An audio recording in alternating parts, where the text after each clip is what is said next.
Talk Money. This is our show to help people improve their financial situation. We have two of our finest young advisors working with us today. Mia Samson, who is also our marketing manager. And then we have Jimmy Bisharat, or Jimmy B as we call him, who's also one of our finest young advisors at the firm. And really our goal today is to help you all, help individuals answer, your financial questions. The bottom line is there's a lot to building a financial plan.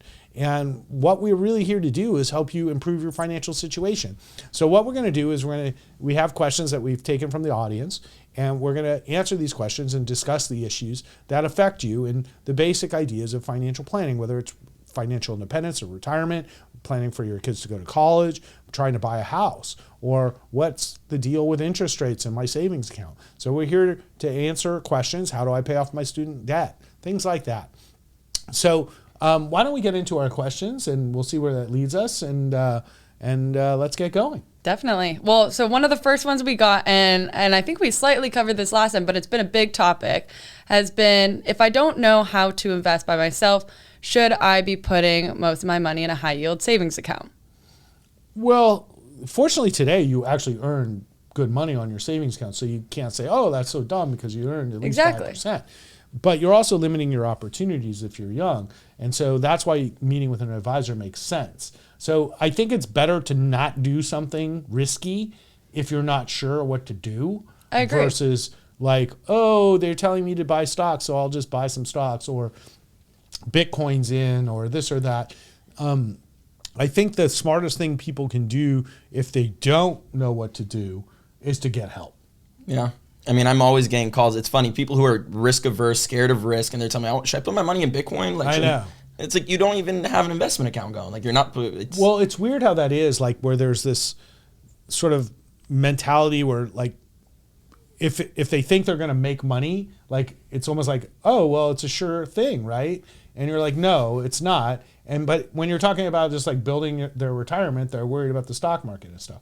And you're like, well, I don't understand. You're like, you have 40 years to go. Yeah, you're 25. This is the most consistent thing ever. And the other thing is pretty volatile. So why are you comfortable with that and not with this? And the reason is it's peer pressure or like what your friends are doing. And FOMO too. People don't want to miss out. It's FOMO big time. It reminds me of the real estate boom bust that happened under the George Bush era. So it was post 2000s and it was like this period where everybody was making money on real estate before the financial crisis. And I was doing stocks, and people are like, why are you doing stocks, man? There's no money in that. You should be doing real estate. And I was like, okay, yeah, like, I flipped a house. I made $300,000 in 6 months. Like, sure. And everybody's now a house flipper. And then, it drew a lot of relatively conservative people off the fences to do really risky things, and they lost. And people lost trillions of dollars. And so one thing I'm sure of is if your friends are telling you and they have that little glint in their eye, their little greedy glint, you gotta watch out. If it's buzzing around the firehouse, it's probably not what you should be doing. Well, it's funny you brought that up because I've worked with firefighters in the past, and they do sit around talking about money. I've got quite a few. Yeah. And they're not the only ones. Doctors are the same way. Definitely. Like they'll be having lunch at the hospital, and their friend will tell them about a pharma stock that's going to go up 10x. Or I feel like a new drug that they've been prescribing a lot too. Do you guys have that? Can you pull that up, please, Huey Lewis? Yeah, it's like these doctors call you up. Oh, this new treatment for foot and mouth disease is going to, change the world. And how many times have you gotten calls from either doctor clients or doctors that told you, okay, this is the one, and of those, how many actually worked out? My doctor clients don't do that anymore because they know it's a no. A lot of times I'm sort of like, what are you seeing in your work that's innovative or great? And I try to get information from them about, especially if they have a specialty and they're an expert at, like what's really changing their industry. Like we were talking about immunotherapies, like cancer treatments are going through these massive changes because of immunotherapies, and the opportunity's huge.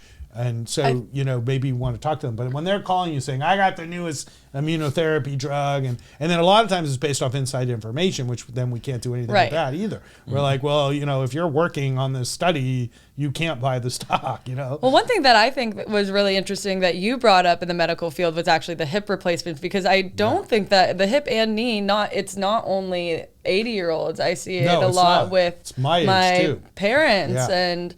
Thanks for saying that. That was nice. My parents are a little older than you, so you should take that as a compliment. No, Mia, it's fine.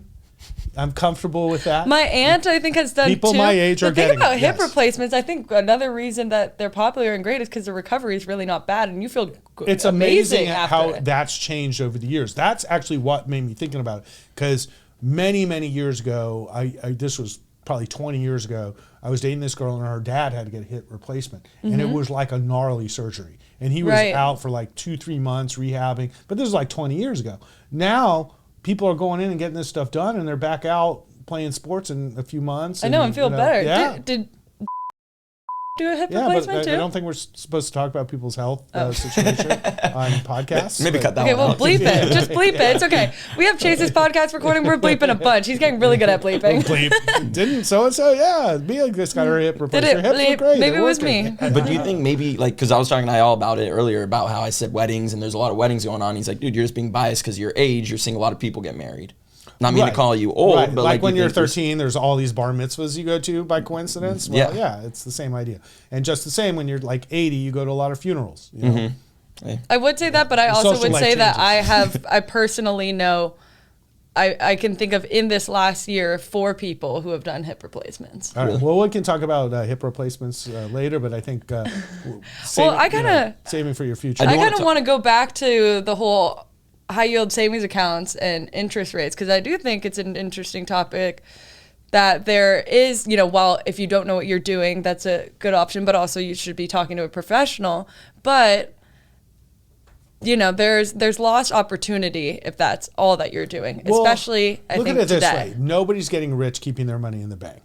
So if you're going to reach your financial goals, you're not going to do it in the bank. So the bank is the worst place to put your money. So you only want as much money in the bank as you need for emergencies. So that might be 3 to 6 months of your income or what your rent is or whatever.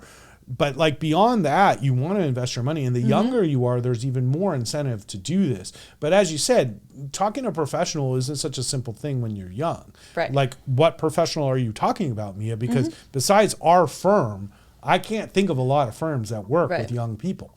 That's kind of like one of our things at GK was like, if we're going to make clients successful, we want to get to them at a young age, because when they come at 53 years old with 200K and say, I want to retire in 10 years, it's like, I'm sorry. Oh my God, the packs that I have to set up for people who are, 40 and older. A PAC is a systematic investment plan, just in case people don't know. No, I was working with an 18-year-old I started working with. Literally, he's 18 or 19, I'm sorry, and he put in a chunk of money. This kid is going to be so wealthy just because he's starting now we versus got 23. the interns here that are like, 16 and they can't even have an investment account on their own yet. Listen, I learned when I was 13 about stocks. Yeah. And by the time I was 16 and I was working, I was putting my money in the stock market. Right. And people were like, what's the secret to your success? And that's the secret. Yeah. It's like, how long have I owned Apple? Like, it's hard to believe that in 1984 I bought Apple. I didn't buy Apple. I was given Apple stock. I had 10 shares. And, and people can say, well, this, well, that. At whatever age you are now, you can make a change. You can make a difference, because if you're going to live to 100, you've got long-term. I tell this to 80-year-old clients. I'm like, you could be a long-term investor. We don't want to be too conservative. I have clients that are 100 now. Oh, yeah. I have clients that I got when I was your age and they were 70. Wow. Now I'm on my 30th year. Okay. They're 100. That's awesome. And still alive. Now, they did get conservative when they were like 90. They got like, I don't want as many stocks, But now in hindsight, I was like, this woman, Ann, and I remember the conversation. Now in hindsight, I'm like, she lost so much money getting conservative 10 years ago. Like, she's still alive though. She's still happy and still has money, but earning 4 or 5% versus earning 10% over the long term is a massive difference. We were doing that in training the other day. We were saying, if you save $300 a month and you earn, let's say 10% a year, and you do that for 30 years, it grew to something like almost $700,000. But I said, if we make 2% more, make 12%, what does that grow to? And it was over $1 million. So just a small difference in return over Huge 30 return. years, and this was saving $300 a month, Right. was like almost 40% more in asset. So probably the thing that motivates me the most in our work as a firm is how many people we can share this message to get them started. Because I think there's this false opinion that like capitalism or the world is unfair because it's hard to work, get paid, pay taxes, pay rent, pay for food and everything else, and then have money to invest. Okay? And that's all true. But if you're saving 5 or even ideally 10% of what you make, and you just do that right, and you start young, it's almost impossible not to be a millionaire. Yeah. Right. I mean, it's a playbook is what we teach people. I always tell everyone I'm teaching you I'm a football guy, so I'm teaching you Bill Belichick's playbook. Like, this is the secret to all the wealthy You're teaching people. a Patriots playbook? That's just get Tom Brady on your team. I mean, that's not a good playbook. Come on. You got to give credit to Belichick, Come the on. brain. You got to give credit to the for brains. Belichick for his dating more than his... It's impressive what he's pulled off. I don't know if it's impressive.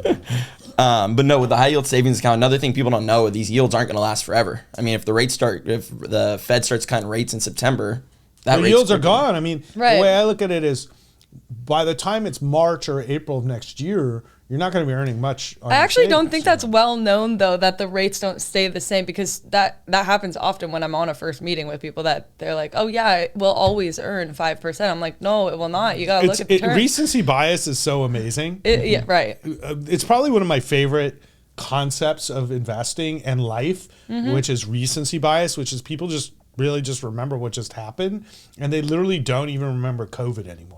You know, Mia reminds us as much as she can. But like COVID survivor part 5. Yeah. God, I mean, I think it's part 6. once Honestly. again, I'm I not think they even should take you to the National Institute of Health and analyze your blood. But that said, I got good blood. No positive.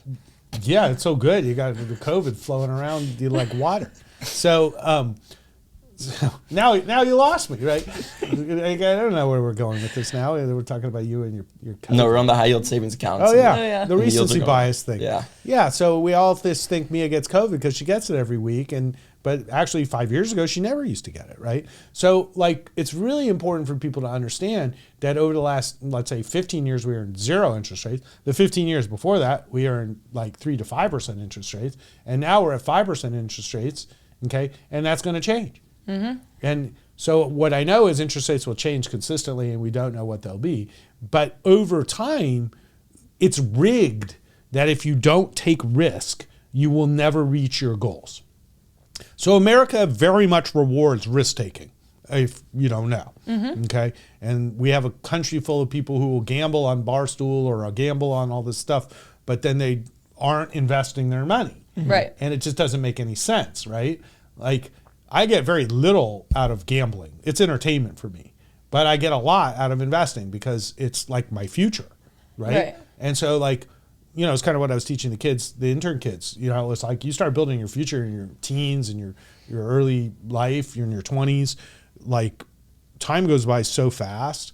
And then you're waking up and you're like, thank God I did all this stuff. Because it's real tough the older you get if you don't have savings. I mean, I could tell you exactly what, and when I meet with somebody in their 50s or 60s, I can tell you exactly what they were doing with their monies in their 20s and 30s, like depending on what their situation is today. Well, What a do lot you of times mean? they'll tell you, yeah. Like if I see somebody with $4 million in account, $5 million in account, I know they've been putting money systematically away and taking care of their stuff.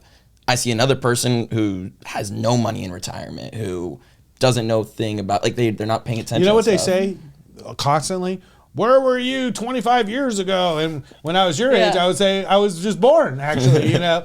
And what I say now is I was at your house knocking and you were the guy that didn't want to invest. Yeah. Yeah. You know? I mean, I'm sure Mia talks to people that way. It's like, I don't want nothing Listen, to we do all with talk it. to people who don't do it. Definitely. And they like, oh, that's great. And a lot of people perceive, like, so half the world are spenders and half the world are savers. And what I train our advisors here is trying to work with spenders is really painful. I was going to say, it's just- really hard to yeah. change someone's That's right. habits. And it's not our job to do that. It's like super hard. Like, any habit. But you I think know, that like there's we were just also talking about. spenders that get, you know, I don't know if the word's lucky, that start working with us and finally do start building wealth. Because I have multiple people that they're like, without Those like are the you ones that get doing, married and their wife and they're says, like, "We're without gonna you start doing saving." this, like I wouldn't have this savings. Right. But a lot of times that happens with couples. See, people change their attitude when they get married, and it could be the spender could be the wife or the husband. You know, Right. it could be either. When it's both, you're in trouble. But in most relationships, for some reason, the woman tends to be the one that's sort of like, okay, I used to spend, but now that we're married, we should be more responsible. Right. And the man's like, whoa, what about the Laker game we're going to go to on Tuesday night? And you're like, and when we meet with couples, part of it is that dynamic we're actually just trying to figure out. You know, who's making the decisions here? You know, actually, I would argue that almost every couple I work with, there's a sort of slightly different dynamic even. And that's the sort of challenge we face in working with people. But usually people who are spenders, when they want to buy a house and have kids, that's when they'll reevaluate. Right. Like, maybe I need to change my habits because, you know, I want to have a family. And as I said, I think it could be both members. It's not just men or women who are, you know, I used to tease my wife because she was a spender before she met me and she became a saver after she met me, you know. But when we met, I was like, I'm not going to marry you if you have debt. You know, because she had some credit card debt because she'd go shopping and stuff.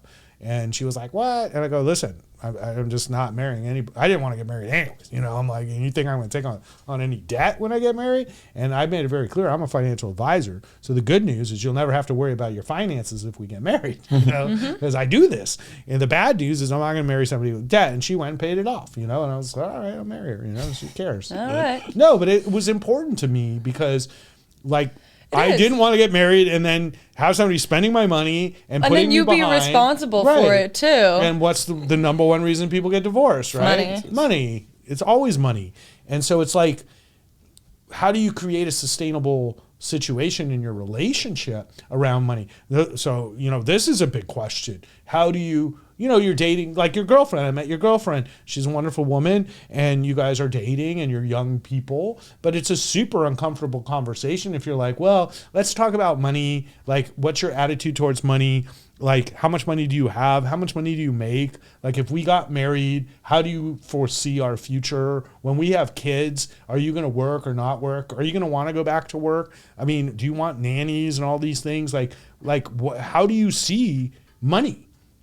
And once again, I think roles have reversed a lot in relationships. So it's not just a man or a woman in these roles. It could be either person. Definitely not. And for sure. And so, like, I would argue for women in a lot of cases are getting taken advantage of because the roles are reversed in a lot of cases and they're not comfortable bringing up the issues that traditionally men would bring up, you know? And that's where we can really help.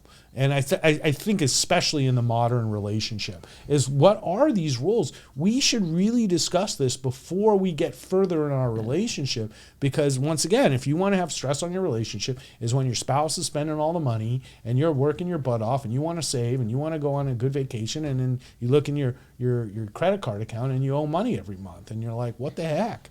You know, and then you got to confront your spouse and, you know, so building a team. And that's what I say, like a lot of times we're the person that gets involved in trying to bridge the communication gap so that couples can have better relationships. Yeah, some of my meetings with couples feels like I'm a therapist. No, 100%. It's and they're going back and forth, 100%. and it's like you got to find that balance between them all for sure. I mean, we just had some clients where it was like we had this meeting and I was like, these people are so unaligned. I don't even know like why they're together. And a month later, they're like, we're getting divorced.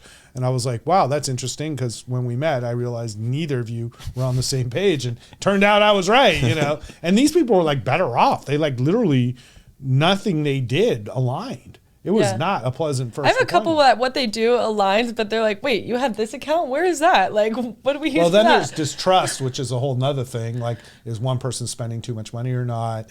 You know, what accounts that person may have, if they have separate property or they're inheriting money. There's a lot of jealousies, like if one family's wealthier than the other, you know, there's so many issues, and get a financial advisor, solve the issues. Why deal with these things? If you're in a relationship and it matters to you, building a financial plan around that relationship is one of the smartest things you could do. And it's a great way to show your spouse that you care. It's so important to talk about, and so important to talk about early on, like you're saying, I think even before you get married.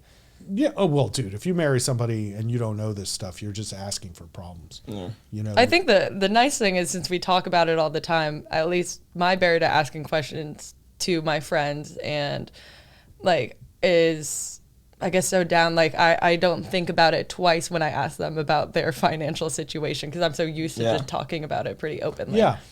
I mean, I think also, if you want to see people be uncomfortable, it's like a bunch of my guy friends, and we'll talk about the Lakers and whatever. And if I say, hey, I was just wondering, how much money do you guys all make? Okay, you want to see a group of guys get uncomfortable. Yeah. That's how you do it. Okay, so the guys making a lot of money have no problem with the question, right? It's like, oh, all right, I make $600K. Oh, okay. But the guys that do okay even aren't that comfortable saying it, And it's like a really uncomfortable topic. And, a lot of times if you say what are the three most uncomfortable topics, it's like, oh, religion, sex, Money, and politics. money. Right. Why? Well, religion's easy. No, I'm talking about the money one, I guess. The money one, it's been taboo for forever, I think. Forever. I feel like that's a problem. It definitely is a problem. It is a problem, but when I got old enough, I had dated long enough, that was where I would just start on the date. I used to make this joke, why waste time? Let's just dive into religion, money, and sex, because we're going to get there eventually. I'm too old to waste 4 dates, before we get there. You laugh, but you'll save a lot of time, And money. The cost of food in these restaurant bills has been going Especially in up. Santa Monica, Dude, I mean, $22. How do we get accustomed to spending $23 on a drink? It's freaking crazy. Crazy. It's and nuts. I literally can buy the bottle, and I still do this. It doesn't matter how much money I have. I literally can just drink my own tequila outside the place and walk in and order one drink. But you order 3 drinks, it's $75. Doubles your whole entire bill. Yeah. Doubled, yeah. It's insane. It's insane. Yeah. I mean, God, imagine if you're a drinker, right? You go to a bar, $20 drinks. Not sustainable. Drinks on the house, In two ways, it's not sustainable to be drinking that much, and secondly, it's not sustainable to be spending actually, that much. I would argue that drinking is one of the most harmful things you can do for Exactly. yourself. That's why I said not sustainable. Yeah. All right, next question. All right, next question. So I actually got this the other day when I was at lunch with one of my clients who said that a lot of her friends have been getting approached for life insurance recently. Yeah. She's around 30, and she's like, I don't get it, when we're supposed to get it, when it's necessary. She doesn't have kids. She's probably going to get married pretty soon. It's funny you Hopefully brought she this doesn't up know because life insurance. Which one I'm talking about. I think I read the other day that life insurance companies are having the hardest time connecting with the next generation, millennials. And I was like, boy, this is an opportunity for us because we do life insurance here. And I've done it my whole life in my career. And it was always a challenge to sell it to younger people because when I started my career, I was your age and I would try to sell life insurance to younger people. Mm-hmm. And there's different types of insurance, so it's complicated. Right. But when you're young, we have these universal life plans that are great because they're permanent life insurance policies that are very inexpensive, that build value. And a lot of people just don't even know that. I think part of it, there's been advertisements for it, people on social media, these insurance people that I think have been talking about it the wrong way. Because really, if you think about it as an additional savings account, almost an additional retirement account, really. But not all life insurance works. No. I'm talking about specifically universal life. That it can really just be another great savings vehicle. But I think that there's other things that sometimes take priority, but it's another thing to have on the set that you're putting money towards. Well, it's part of the financial plan because it gives you insurance, but it's also a savings vehicle. But it only works if you start it when you're young. Exactly. And so there's a lot of misinformation we both have IULs. Yeah, we did just set this up. No, dude, I'm sorry. That was the most worst handshake ever. If anything I'm grateful for was when I was about 30, I decided I needed another universal life policy, and I got it, and it's paid off today. And for me to buy a universal life policy in your 50s, it's like $1,000 a month. Right. So I'm still paying $150 a month for insurance that would cost me $1,000 a month today, and it's build cash value. So it's really hard to convince young people on the value of this, but it's huge. Well, I think the issue is you have these Northwestern guys who are trying to sell it 100%. like it's your entire financial plan, 100%. and it puts a really bad taste in a lot of people's mouth. Listen, the insurance industry has missold insurance to people forever, and it's a legitimate gripe. You know exactly what you're saying. Northwestern Mutual, Mass Mutual, MetLife, Primerica. There's these companies have been around forever, kind of preying on people's savings and selling insurance as a savings vehicle instead of as insurance.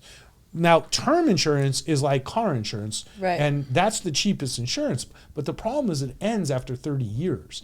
So the latest you can get term insurance is like in your late 40s and stuff. And so if I'm 50 and I want to get term insurance, they won't give me 30-year now. They'll only give me 20-year. And it's really expensive. So if you get insurance when you're young and you buy permanent insurance, it's one of the smartest things you could possibly do. But you have to have the foresight to spend $150 a month instead of $50. Well, I think that you then add on term as a supplement too. When you do have those big life events like buying a house, you know, and you need additional coverage. You need insurance and, anyways. I mean, having a kid, you know, well, getting married. The truth is, sadly, is the insurance policies that we've sold over my 30-year career have only paid off in tragedies. We haven't had many clients get old and die, to be honest. I've actually just had one of my clients die for the first time in my career, okay? And it's sad, you know, it was a husband of one of my good clients, but like, I was also like, damn, that sucks. I've never had a client die. Like, this is the first one, and I've been doing this for 30 years. And so it's rare to actually see somebody die who's really old and then they have the insurance. Where the cases I've seen have been the payoffs are when people have died in tragedies and they had families. And one of them was a friend of mine who died from COVID. And fortunately, we had done an insurance policy on him many, many years ago. And it like totally saved his family. And then I've seen the car accidents, unfortunately. People die in car accidents, and we've had claims, and it's totally saved their family. It's like, so it seems like a very small price to pay, even if you're just going to buy term insurance to protect your family, to spend $25 or $50 a month to have this protection. But then secondly, healthcare costs. Like if you're severely injured and die, that's even worse. Yeah. Because then you owe all this money, and your family does, and the whole bit. So, and then funeral care, like, do you want to have a real funeral? You know, like you see this all the time. So expensive. Where people die and they don't even have money for a funeral for Right. these people. So there's so many use cases for having some insurance, whether the cheap insurance like term insurance, but if you can afford it, permanent insurance as a young person is the smartest investment you can make, because almost everybody eventually has a kid. And so once you have kids, it's a whole nother calculus, because if something happens to you, your kids have to bear the brunt. I don't know. I'm really curious to see how our generation turns out with kids and the conversation around kids, because I feel like it's so half and half. Like everybody, I feel like you say like everybody pretty much has kids, but I hear it almost more, I think, than not that people don't want kids. Yeah, see, that's the thing. There's this thing called Darwin and survival of our species. So you're actually rigged to want to have kids. You're just not old enough yet. No, I've always wanted kids. No, but I'm just saying your generation isn't at the age Right. where the rigging starts to really work. Okay, so that happens a little bit later. In a few years, all your friends will want to have You kids. keep saying 27. Most of my friends are older than 27. No, that's at the beginning. Okay, you got about a 5-year window there, 6-year window, and so what happens is as you get older, people change, men and women, and as they get into their 30s and especially 30s, people start to have kids. It's just what happens. And then you get the other problem where everybody has a kid except for you, which was me for a long time. Yeah. And for a long time.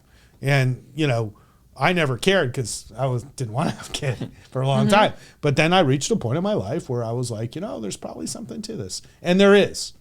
So I highly recommend having children. You just need to do it with the right They're just person. expensive too. They're not, actually. You know. Well, I have my 529 all set up. You know, we are up until husband's recently. My lucky. kid's been in public school.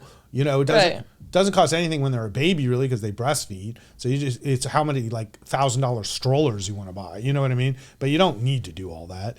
And like, quite frankly, like, I don't know. I think it is really hard if you don't have daycare is like expensive, family. That's what I was but gonna if you say. take If you care- don't have family around or you know you're paying for childcare consistently, maybe both. it's of you are- childcare is that expensive. But if you're stay at home and Right. you watch your kid, and you But don't then if need you that stay at much- home, you have one less income. That's right. And it's That's really right. hard to live on one income. Well, this with- is the challenge, right? Yeah. And so you stay at home, you lose your income, and then if you work, then you spend less time with your kid, and then you lose your income anyways to pay somebody else. So it's a very challenging thing for couples during that period. You know, another reason to have a financial advisor, because you got to work this out. And because in a lot of cases, I highly recommend people try to take some time off from work and spend it with their children. It's a very crucial part of child development.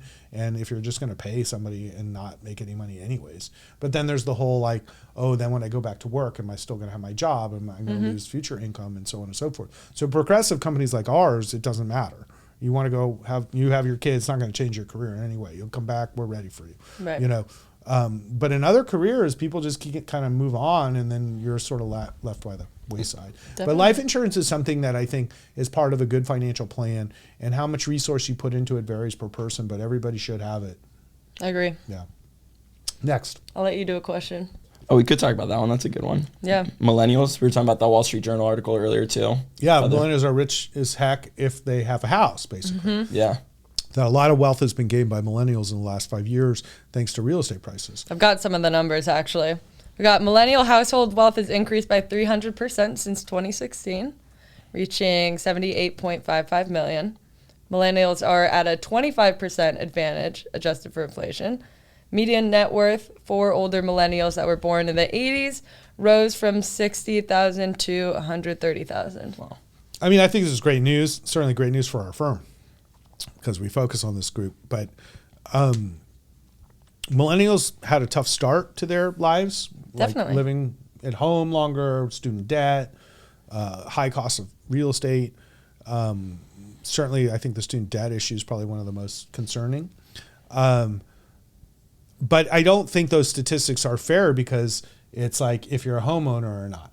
And what I think we're seeing is a continued increase in wealth inequality among millennials. Right. So part of that article was sort of like the millennials who've done the right financial planning are in great shape, but if you haven't, you're not. And a lot of that revolved around real estate and the timing of the low loans and buying your house, and then all of a sudden the pandemic comes and now your house is up, 50%, and so you have some wealth now. You have that 2% interest rate and So- can't leave, though, now. So I sadly feel like this is just the beginning of even further wealth inequality among millennials. I think you're completely right. And so when you say among millennials as a whole, it really isn't accurate, because some millennials are struggling mightily under debts and lower incomes and issues because they don't have ownership. How many years is a typical generation? Because for some reason I feel like 25. 25? is? Is it Something really? like that, yeah. It's been 25 years to have Okay. another kid, yeah. Okay. Maybe, yeah. I was going to say, for some reason, the millennial group seems very large. It is large because there's tons of you. Yeah. So like demographically, there's a lot of millennials. Right. It was just like a baby boom. So the baby boomers was the first baby boom, and then my generation, nobody had kids. And then it was during Vietnam and the recessions and such. And then when the economy got good in the 80s, everybody started having kids again. 80s Definitely. and 90s. So there's tons of these kids. And then, it's hasn't really slowed down too much, but millennials are a huge lump of people in our overall demo, Right. So that said, I still feel like wealth inequality is going to be one of the greatest challenges millennials face, because the millennials who work with Gerber Kawasaki, the millennials that buy a house, the millennials that invest with the markets and the AI opportunities are going to be fabulously well off if they start when they're young. And many millennials totally get this. That's why we have all these clients. So millennials have better access to information and less excuses, less barriers to entry to becoming an investor, less barrier to entry to everything.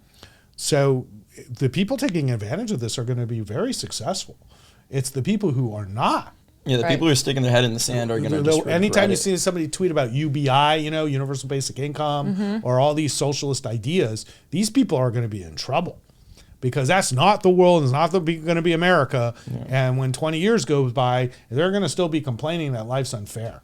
While the other ones are going to have millions of dollars in their different accounts. Flying around on their plane, laughing at the people saying life's unfair because they saved and invested their whole life. Yeah. And that's how I want to leave it. I think there's nothing more important for a young person to do than save and invest their money, meet with a financial advisor, build a financial plan, get started while you're young, build your financial situation, because what happens is you have more freedom, more ability to spend money, more fun, ultimately, after you've done this for 5 years, after you've done this for 10 years, it's great to have financial security. It's great to own your own home. Part of It's it's also freedom. It's building a freedom. habit is. too. Even like starting out small and then building it up, it turns into a whole habit that you're used to. Yeah, This and is just how you save like and how you when operate. I was 16, I was just like, I want freedom. I don't want to Right. rely on my parents. I don't want to like have to work some job for the rest of my life and have no say of my future. And I realized you could do this by buying stocks, and I did, and it turned out to be true. And so we have a whole company that does this now. And so what I recommend is reaching out to Mia or reaching out to Jimmy, reach out to our firm and just sit down. We have a free initial consultation, go over your situation. There's always ways we can help you improve your financial situation. And what ends up happening out of that, in the worst case scenario, you don't do anything, but at least you learn something. Yeah. Okay. But in the best case scenario, you build a financial plan. And what happens is you wake up 5 years from now and you're super grateful you did these things. 5 years from now, I mean, I had a client who I met with a year ago. She was getting started, and her net worth has doubled already. Right. Like, But I'm just saying, That also has to do with the You're- last year you're- in the market too. if you look at the same person in 5 years, you'll have made a dramatic impact in their life. And I get that we've started at a good time and the markets are up, but like it's the behavioral systems that we create for people to save, put it in the right place, lower their taxes, have the insurance they need, have the 529 plan for their kids. Like my kids started private school and like the bill is crazy, and I don't think anybody in America can afford this. It's just insane. And, but I'm like, okay, the public school option that they have is not that good. So I'm doing this, but it's just like, I think about the hardship that other families, like fortunately if we can afford this, but if you want to do this and you have even a good job, it's like ridiculous. It's ridiculous. So, I was looking at my 529 accounts thinking that, UCLA and USC are like $80,000 a year now. And I'm like, I need, 300 and something thousand for college. And I'm like, oh, I'm halfway there. I got one kid paid for. And I'm like, thank God. Because, Right.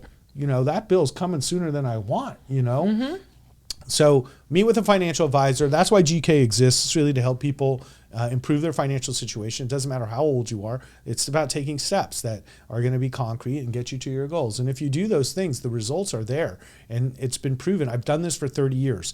30 years, I can tell you for sure that it works. Not just from my own personal experience, but from the experience of my clients and the thousands of clients that we've served here at GK over the years that we've been here, the 14 years we've been here, and in my previous company when I've worked for the other 16 years. So I have had clients for 30 years, believe it or not. And it's amazing the difference that we can make in people's lives who decide, hey, I'm going to build a financial plan and I'm going to work with a professional and I'm going to save and invest my money. And it just makes your life substantially better to have financial security. Definitely. So reach out to us at info@gerberkawasaki.com if you have any questions, and make sure that you're liking and subscribing to our YouTube channel so you can keep learning as well. Thank you very much. Have a good day. Let's talk money. On